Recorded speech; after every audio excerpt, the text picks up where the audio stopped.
Dios bendiga una vez más. Estamos por aquí. Queremos compartir una palabra muy poderosa que nos va a bendecir en esta gloriosa mañana. La paz y la misericordia de nuestro Señor Jesucristo lo esté amparando de una forma muy especial. Hoy vamos a estar hablando de la mujer de flujo de sangre. Hoy vamos a estar hablando de la mujer de flujo de sangre. Va a haber una palabra muy poderosa, no una palabra que va a resaltar mucho, pero una palabra que nos va a edificar el corazón y el alma a la vez. La mujer de flujo de sangre y su alma en abastecimiento por causa de su enfermedad, es decir, de su hemorragia interna, su vida se le iba poco a poco. La mujer de flujo de sangre, su vida se le iba poco a poco y tenía 12 años padeciendo por causa de esa enfermedad. 12 años padeciendo por causa de esa enfermedad. Esa mujer del flujo de sangre, esa hemorragia, tenía una hemorragia interna y su alma estaba en abatimiento por causa de esa enfermedad. Es decir, que su vida se le iba poco a poco se le iba yendo la vida por causa de aquella enfermedad. El flujo de sangre no es algo muy especial, no a la vez, es algo que va perdiendo sangre poco a poco y la vida se le va yendo poco a poco. Es decir, que esa hemorragia era interna, que ella la tenía, esa enfermedad, por causa de 12 años, padeciendo por causa de esa enfermedad. 12 años tenía padeciendo por causa de esa enfermedad. Según lo que ha leído esta historia, dice que ella fue a médico, fue a doctor, a curandero y fue a toda parte del mundo buscando cómo curar esta enfermedad, y esa enfermedad la tenía internamente. Pero lo que ella no se daba de cuenta, que había uno que era el Todopoderoso, el que le iba a sanar esa enfermedad, y ese nombre se llama nuestro Señor Jesucristo. Es decir, no importa que la vida se te esté yendo poco a poco, no importa el flujo de sangre, ese flujo de sangre, con solamente tú tocar el manto de tu Señor o de tu Maestro, ese flujo de sangre va a parar. Y dice que tenía 12 años padeciendo por causa de esa enfermedad y su vida se le iba poco a poco por causa de esa hemorragia interna, de ese flujo de sangre. Su alma iba en abatimiento, todos los días en abatimiento. Abatida, ¿por qué? Porque su vida se le iba. La sangre poco a poco se le iba disminuyendo del cuerpo y la vida se le iba poco a poco. Es decir, que su alma estaba en abastimiento. Y esto es una palabra griega. La palabra abatimiento en el término latín griegos es una palabra que su vida se le iba poco a poco. Entonces, nos dice la Biblia que llegó el día de reposo. Según la ley de reposo, no era tiempo de milagro, sino tiempo de paz y armonía y esperanza y de festividad y de ceremonia con los doctores religiosos de aquella época, los escribas y los fariseos. No era tiempo de milagros, era tiempo de reposo, era tiempo de la ley de reposo. Llegó esa era, llegó ese tiempo, no había tiempo todavía de milagro. Dice que era tiempo de paz, armonía, esperanza y festividad y ceremonia dentro de la congregación, porque era día de reposo. Según la ley, ellos llevaban el día de reposo. Según la ley, llevaban el día de reposo y no había tiempo de milagros ni de prodigios, porque nuestro Señor Jesucristo es todo prodigiosos. Entonces no había tiempos de milagros, sino tiempo y día de reposo. Según la ley de reposo, ellos guardaban y cubrían ese día. Los religiosos de aquella época, de aquel tiempo, cubrían ese día no hacían nada. Ese día era un día que ellos lo tomaban en tranquilidad, iban al templo a hacer ayuno, oración y penitencia, quizá para pasar ese día normalmente, pero dice que no era tiempo de milagro. Pero hay una mujer que está en abatimiento, hay una mujer que está enferma, hay una mujer que la vida se le va poco a poco y porque sea el día de reposo no podemos curarla. No, la Biblia no dice eso. La Biblia dice que aunque tu hermano el día de reposo esté pasando por una dificultad, ayúdalo. Eso es lo que nos dice la Biblia. No nos dice que el día de reposo no escondemos, nos quedemos tranquilos sin hacer faena. No. Porque esa ley aquí no era para todo el mundo, era para una secta religiosa esa ley. Pero para el pueblo de Dios sabemos que ese día podemos hacer obra de caridad, ayudar a la persona y tomarnos nuestro día como que se lo atribuimos a nuestro Señor Jesucristo. Porque el día de reposo y el día sábado y el día de domingo no es de nosotros, dice el Señor, sino ese día de reposo es de Él, dice el Señor, y Él hace lo que sea en ese día de reposo. Es decir, que era tiempo de festejar en ceremonia de paz, armonía y esperanza en aquel día, porque era día de reposo. Era tiempo de armonía, amor, paz y esperanza, y de festividad en ceremonia con los demás, según los escribas y los fariseos, doctor de la ley.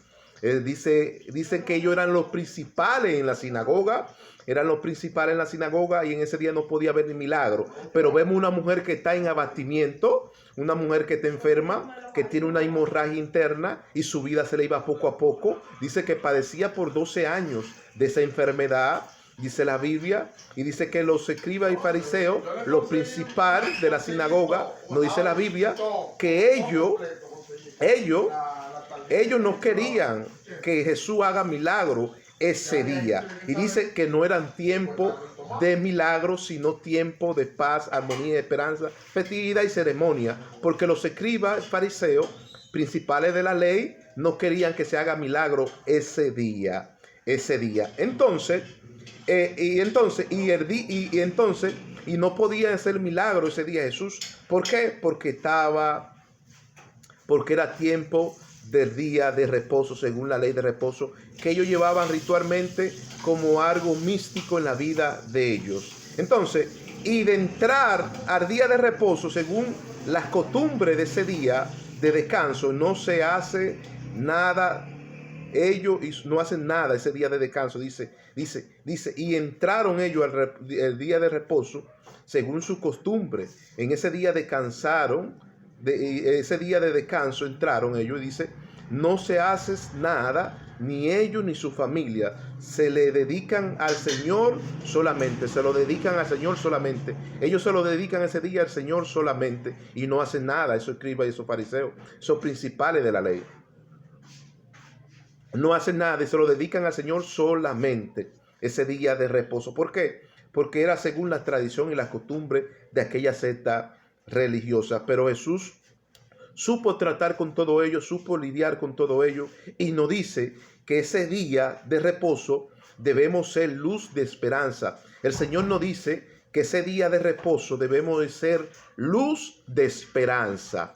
Ese día de reposo debemos ser luz de esperanza, sin importar lo que diga un principal de la sinagoga, sin importar, sino para qué, ser defensor de la obra redentora del Señor en toda su potencia máxima, en toda, hacer milagro, hacer prodigio, hacer toda obra y labor ese día. No importa, tú puedes tomar cualquier día. Aquí el día, no podemos venerar un día que sea sábado o domingo, no.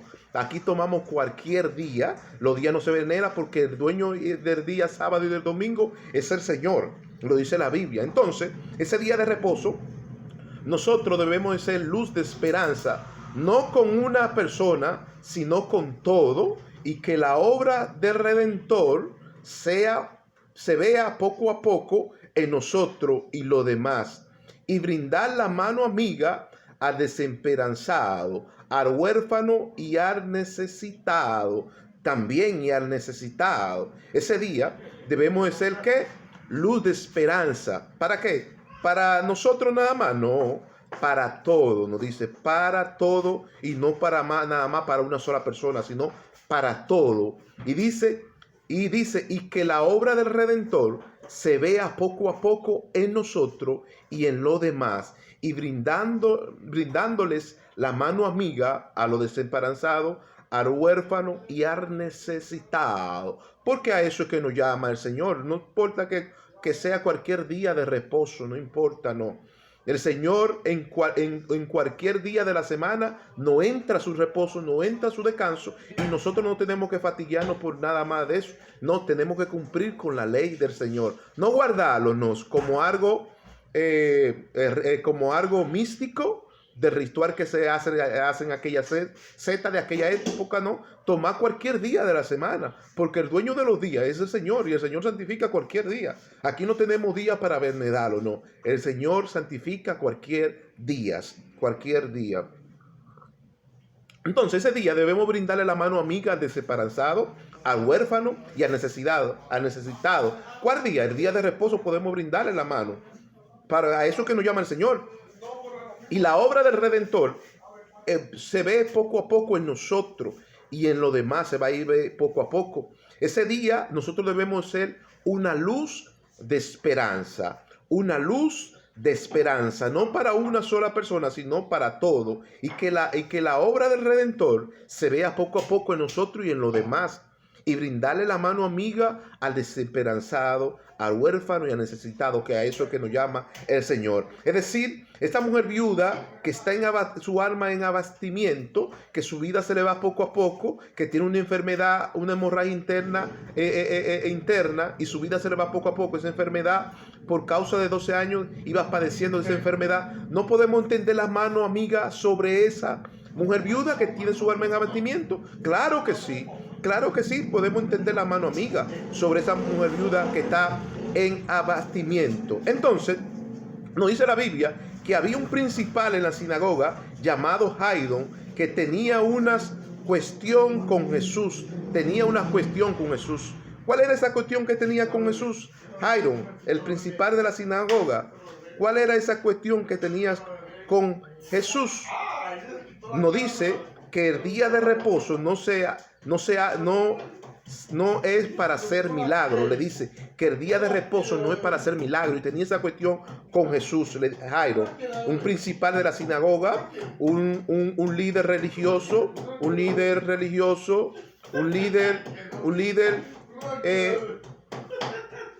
que veneraba ese día de reposo, y no quería que Jesús haga milagro ese día de reposo, según la ley, la tradición de ellos, porque era según la ley, la tradición de ellos. No quería que Jesús, Frankie, déjame hacer esto.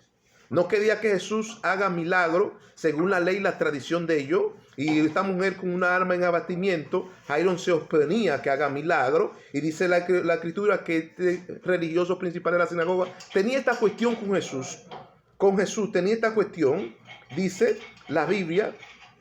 Y nos dice que ese principal llamado Jairo tenía esta cuestión con Jesús de no hacer milagro en el día de reposo. Guardar la tradición, guardar su ley como algo religioso y venerarlo a la vez, dice él. Venerarlo. Y Jesús dijo que aquí no estamos para venerar el día, porque el día de reposo es Jesús, es Él mismo, y todos los días de la semana son santos para Dios, y nos santificamos dentro del día de la semana. Puede ser sábado, domingo, martes, lunes, viernes, jueves, cualquier día de la semana nos santificamos a la vez. Entonces Jesús le contestó las parábolas de las ovejas perdidas. Le contesta Jesús a este principal de la sinagoga. Le contesta Jesús las parábolas de la oveja perdida que cae en un abismo, es decir, en un despeñadero. Esa oveja que cae en un despeñadero se va por un derrico. Jesús le dice a ellos, y Jesús empieza diciéndoles: una vez había un pastor de oveja que tenía 100 ovejas, y una de ellas se le descarriló de su corral o de su redil en el día de reposo, y cayó una de ellas en un hoyo. Tú en ese día de reposo no extendería su mano y la ayudaría y la sacaría de ahí. Le dice Jesús, tú ese día de reposo no extendería tu mano, la sacaría y la ayudaría de sacar de ahí, de ese hoyo. Jesús le dice, si esta oveja cae en este despeñaderos, de rico, el día de reposo, tú no extenderías tu mano y la sacaría. El principal de la sinagoga se quedó callado porque no pudo nada que hacer. porque para ello era mejor llevar la ley de reposo tradicionalmente que cumplir con uno de los mandamientos del Señor.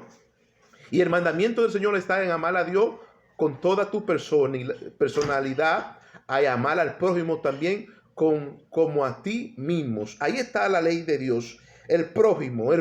Aquí la vida del cristianismo está centrada en el prójimo, en ayudar al prójimo, amar a Dios con toda tu personalidad primeramente y en ayudar al prójimo. Aquí está la vida centrada de Jesús en amar al prójimo y de enseñarle a este principal que lleva esta tradición de la ley de reposo como algo tradicional. Jesús les quería enseñar que el centro de todo el cristianismo y de la iglesia está centrada en amar a tu prójimo y amarte a ti mismo y amarlo como a ti mismo. Así como tú te amas, amarlo a sí mismo. Entonces, esta mujer con su alma en abatimiento, que su vida se le va poco a poco, y su enfermedad interna, una hemorragia interna, su vida se le iba poco a poco por 12 años padeciendo de esta enfermedad, y ustedes no pueden sanar ese día de reposo. ¿Es más la tradición que una vida? No es más la tradición que una vida. La tradición y la costumbre no es más que una vida. La vida es todo, porque lo central aquí de la religión, de la secta, de la iglesia también, es el prójimo. Son tus hermanos. Y son tu hermano, y como son tu hermano, tú tienes que amarlo con todo tu corazón, con toda tu alma y con toda tu mente, como dice la Biblia. Ama a tu prójimo así, con todo tu corazón, con toda tu alma y con toda tu mente. Y ama a Dios con toda tu personalidad también a la vez. ¡Wow! Tremendo. Tremendo.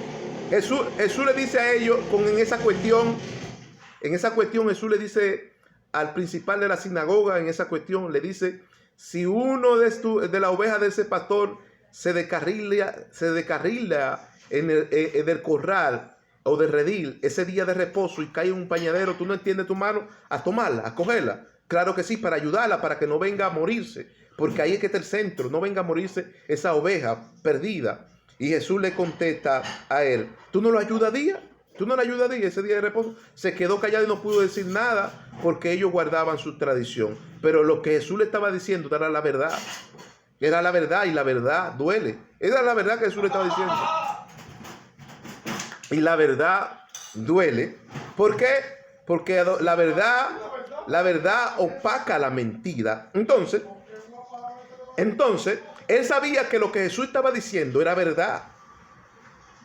Es mejor ayudar a esa persona el día de reposo que cae por un despeñadero que nosotros guardar la tradición. Ellos lo sabían que era mejor, pero como llevaban su costumbre, su tradición de sus ancestros, de sus padres, siguieron con sus tradiciones, pero Jesús lo dejó tranquilo, pero ellos entendieron a la vez.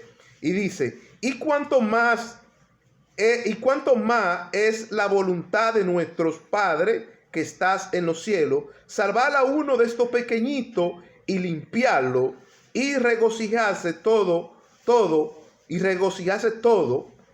Esa es la voluntad de Dios Padre Celestial. ¿Cuánto más es la voluntad del Padre Celestial?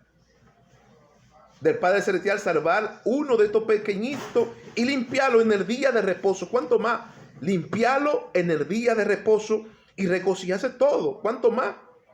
¿Cuántos más es la voluntad del Padre que estás en los cielos, salvar uno de estos pequeñitos y limpiarlo en el día de reposo y luego regocijarse todo? Claro, la religión aquí no es lo importante, la tradición, la secta, no es lo importante, no el día de reposo, lo importante son las personas. Eso de ahí debemos aprender, que lo importante aquí somos la persona. Después de Dios somos nosotros, la persona, lo más importante. Primero Dios y segundo la persona, el prójimo. Eso es lo importante, como lo dice, amar a Dios con toda tu personalidad. Ese es el primer principio. Y el segundo, amar al prójimo con toda tu alma, con todo tu corazón, con toda tu mente y también como a ti mismo. Ahí se centra todo, la vida del cristiano, la iglesia, la secta y las religiones hoy en día. Amar al prójimo. Entonces, por eso dice, ¿cuánto más es la voluntad del Padre que estás en los cielos, salvar a uno de estos pequeñitos, limpiarlo en el día de reposo y regocijarse luego todo. Nos regocijamos aquí todo, la seta, todo, vengan todos. Y después cuando vengan todos, el Señor dice, vamos a trabajar. Es así. Todo, vengan todos. En la iglesia no se pueden quedar uno. Vengan todos. Vengan todos, todo. No se queden uno y luego cuando estemos adentro el Señor arregla nuestros asuntos y sabe a tratar y lidiar con ellos y va limpiando poco a poco y nos va sanando poco a poco. Y vengamos todo. Y nos dice, esa es la voluntad de Dios Padre que estás en el cielo. Esa es la voluntad de Dios Padre que estás en el cielo, sí. Y había algunos principales que se oponían a la salvación y a la sanidad de la mujer del flujo de sangre que padecía por 12 años de esa hemorragia interna, y poco a poco la vida se le iba porque estaba perdiendo sangre. Era un sangrado interno, una hemorragia interna, era un sangrado interno, y poco a poco la sangre se le iba perdiendo sangre y su vida poco a poco se le iba su vida poco a poco. Pero el Señor es todopoderoso, y su vida se le iba poco a poco. Y nos dice que vieras mal, y dice que esa mujer de flujo de sangre hubiera malgastado todo su dinero en médicos, nos dice. Esa mujer hubiera malgastado todo su dinero en médicos, brujos, curanderos, y nos dice que el flujo de sangre seguía en ella por 12 años y no era curada. Seguía la hemorragia interna por 12 años y no era curada. Esa hemorragia seguía ahí, esa enfermedad, y no era curada. Hasta un día no era curada. Y nos dice la Biblia, según la prehistoria, nos dice que esa mujer era una mujer pagana a la vez, era una mujer pagana, sí, porque esta mujer tenía costumbres y tradiciones antiguas de sus ancestros, y nos dice que esta mujer era pagana y venía de una tribu de los gentiles, gente pagana con distintas clases de prácticas, creencias y costumbres y tradiciones. Por eso es que ella le venía esa maldición por generacional. Por eso era que ella tenía esa maldición por generacional, porque era una mujer que seguía la tradición de su padre, su costumbre, y venía de unas tribus de los gentiles, gente paganas. Esta mujer tenía distintas malas prácticas. Se cree que esta mujer hacían ceremonias a sus dioses, y por eso es que en aquella antigüedad habían creencias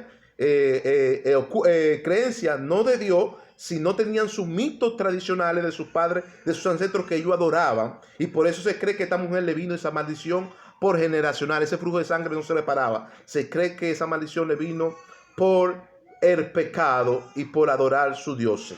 Entonces, nos dice también que ella tenía fe, nos dice, porque habían costumbre, tenían su fe, habían costumbre, y nos dicen que ella tenía fe, y lo único era que seguían los pasos de sus ancestros. Lo único era que ella seguía los pasos de sus ancestros, y la Biblia nos dice que ella vivía escuchando de Jesús, es decir, que ella creía y tenía fe, y no solo eso, ella vino ocultamente. Ella tenía fe, nos dice la Biblia, porque si ella no tiene fe no va de Jesús. Ella tenía fe. Si ella no tiene fe no va de Jesús. Y ella viene de una tradición. Ella adoraba un Dios no conocido, como dice el apóstol Pablo, pero tenía creencia y tenía fe. Y nos dice que ella vino ocultamente por detrás y entre medio de la multitud, es decir, pasó por delante y hizo un acto de fe y se postró sus pies y le tocó el manto al Señor. Y le tocó el manto al Señor, y dice que inmediato la enfermedad se les paró, se secó, y la enfermedad se paró, o dice que fue sana de aquel instante. Es decir, se les paró la enfermedad y fue sana de aquel instante. Es decir, que era una mujer de fe, a pesar de que viene de su costumbre, de su tradición, viene de su creencia. Era una mujer de fe y escuchó hablar de Jesús. Ahí está el punto clave, que ella escuchó hablar de Jesús. Ella adoraba otra religión, pero escuchó hablar de Jesús. Jesús aquí es el todopoderoso. Jesús aquí es el hombre prodigioso, el hombre que hace milagros. Y el hombre que hace milagros, cualquiera acude a él, ya que ha acudido a brujo, a médico, a curandero, y no ha podido ser sana ni curada por ninguno de ellos. La única esperanza era Jesús.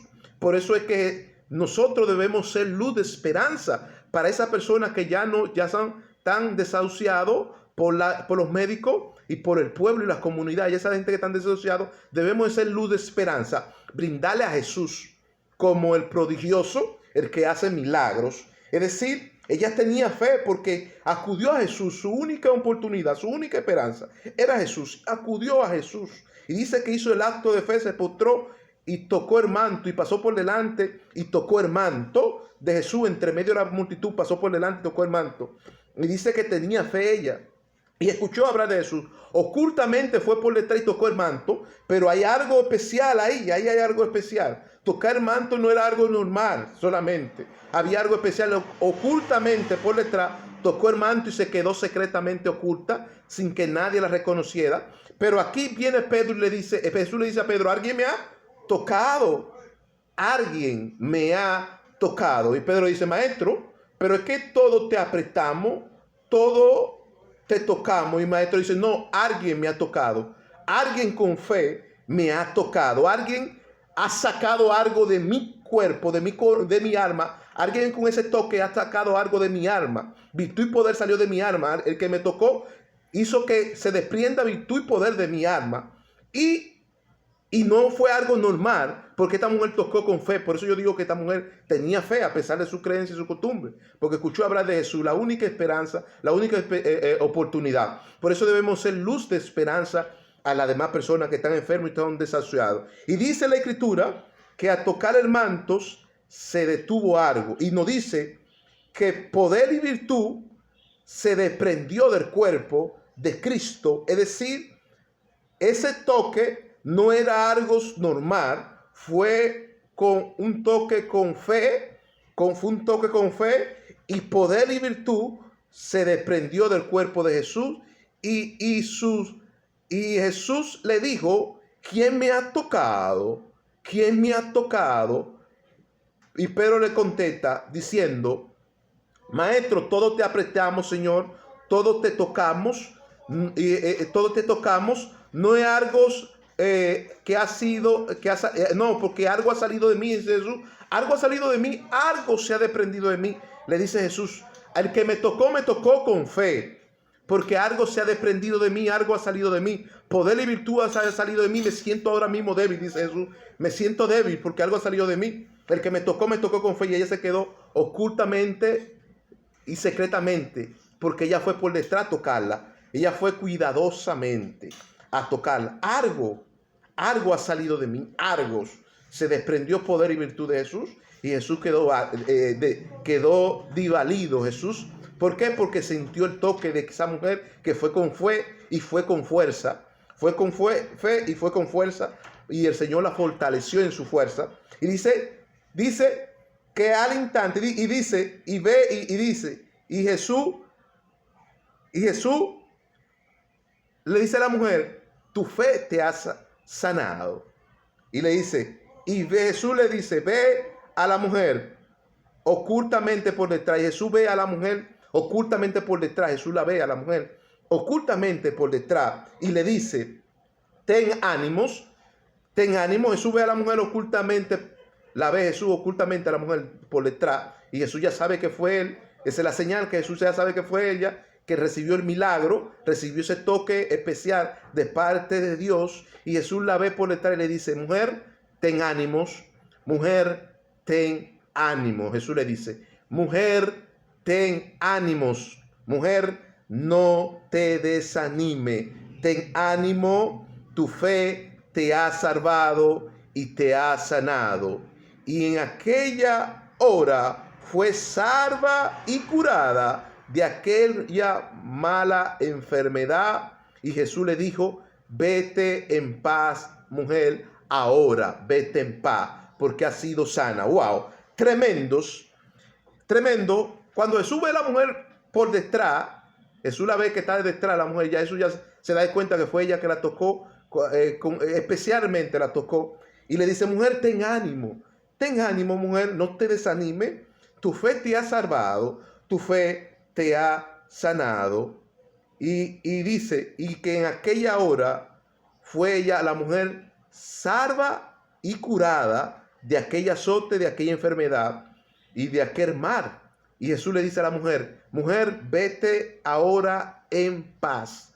Vete ahora en paz. Esta mujer tenía algo aquí muy especial, que inmediatamente esa mujer toca a Jesús, recibe algo especial de parte de Dios, que es primeramente su sanidad. Su sanidad. Una mujer que fue desahuciada, una mujer que fue despedida por los médicos, los doctores y todo el pueblo que andaba por ahí, fue desahuciada por todo, y esta mujer recibió a Jesús.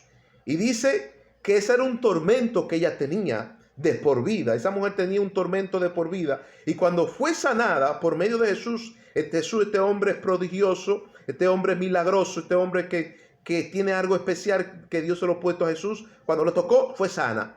Y dice que su preocupación se le fue de una vez, porque fue desahuciada y fue sanada. Se le fue toda la enfermedad, su preocupación y todo, y al instante fue sana. Y esta mujer va agradecida al Señor, porque ahí está el punto clave: ser agradecido de parte del Señor, ser agradecido. Esta mujer fue agradecida y Jesús le dijo: mujer, vete en paz, ten ánimo, no te desanime, vete en paz. Y fue agradecida de parte del Señor. Fue agradecida esta mujer. ¿Por qué? Porque lo sanó y se fue en paz, dando gracia y gloria a Dios.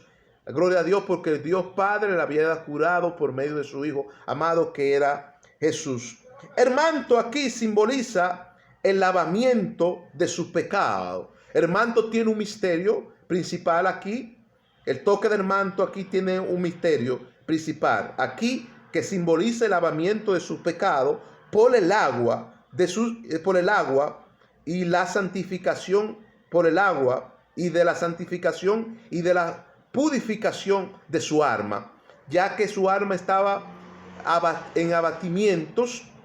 El manto, el toque de manto, la santificó, la purificó por medio del lavamiento de su pecado. En el agua fue lavada y purificada a la vez, y haciendo de ella una mujer pura, santa e impureza, por la limpieza de su lepra y de su pecado. Su lepra y su pecado fue limpio, y fue una mujer que se hizo pura, santa, sin mácula. Aquella hemorragia interna que ella tenía, que su vida se iba poco a poco, dejó de existir ya en la vida de ella, y vino su cuerpo a una total normalidad, a donde ya su cuerpo estaba generando normalmente en toda su vida. Su sangre estaba volviendo a su estado normal y estaba recibiendo esa sanidad de parte de Dios. Pero este manto, este toque del manto simboliza el lavamiento de su pecado, de las lepras. Fue limpia, se hizo pura, en pureza, santa, santificación por medio del agua, y fue lavada su alma y su cuerpo. Su alma que estaba en abatimiento fue lavada. Esa alma que estaba en abatimiento fue lavada. Fue lavada.